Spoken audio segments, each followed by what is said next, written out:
தனுசு ராசி நேரு நல்லது நடக்கும். ஒரு விஷயத்தில் இறைவன் நம்மளை காக்க வைக்கிறாருன்னா நல்லது தான்.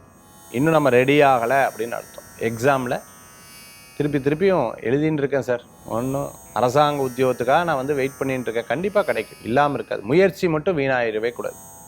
எத்தனை வருஷம் அதுக்கு ஸ்பெண்ட் பண்ணணும் அப்படிங்கிறது ரொம்ப ரொம்ப முக்கியம். ஒரு முடிவு எடுக்கிறதுக்கு முன்னாடி 1000 தடவை சிந்திக்கலாம். முடிவு எடுத்ததுக்கப்புறம் அதை பற்றி சிந்திக்கவே கூடாது. நீங்கள் உடனே அதுக்கு செயல்படுத்துறது நல்லது. ஒரு தொழில் நஷ்டத்தில் போயின்னு இருக்கு, நானும் பார்த்துட்டு இருக்கேன் சார், இனிமேல் எனக்கு தாங்காது, டக்குன்னு அதை விட்டுடலாம். எந்த இவா என்ன நினைப்பா, அவா என்ன நினைப்பா, அவன் அப்படியெல்லாம் யோசிக்கப்படாது. ஜெயிச்சு வந்துடுவேல், கவலையே பட வேண்டாம். இடமாற்றம் மன மகிழ்ச்சியை தரும். சொந்த பந்தங்களை சந்திக்கக்கூடிய அற்புதமான நாள். குழந்தைகள் மூலமாக பெரியவங்களுக்கும், பெரியவர்கள் மூலமாக குழந்தைகளுக்கும் பெருமை சேர்க்கக்கூடிய அற்புதமான தினம். வேலை வாய்ப்பு, இடமாற்றம் எதிர்பார்த்தவாளுக்கு கண்டிப்பான வெற்றிகள் கூடியும். காஸ்மெட்டிக் சம்மந்தமாக பியூட்டிஷியனாக இருந்துட்டு இருக்கிறவங்க, அதே சமயத்தில் பார்த்துட்டிங்கன்னா ஃபினான்ஸ் சம்மந்தமாக பண்ணிட்டு பேங்க்கில் ஒர்க் பண்ணிட்டு இருக்கிறவங்க, ரியல் எஸ்டேட்டில் இருந்துட்டு இருக்கிறவங்க, ஃபினான்ஸில் இருந்துட்டு அனுகூல்யம் தேடி வரக்கூடிய அற்புதமானது.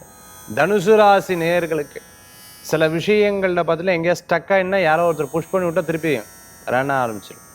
என்னமோ இங்கே இருந்துட்டு இருக்க வேற எங்கேயோ யோசிக்கிறியேன்னு பல பேர் சொல்லுவா. அப்படியெல்லாம் ஒன்றும் இல்லையே. இல்லை யோசிக்கிறேன், இல்லை அதெல்லாம் ஒன்று. ஏன்னா மல்டிப்புளான தாட்ஸ் வரும்.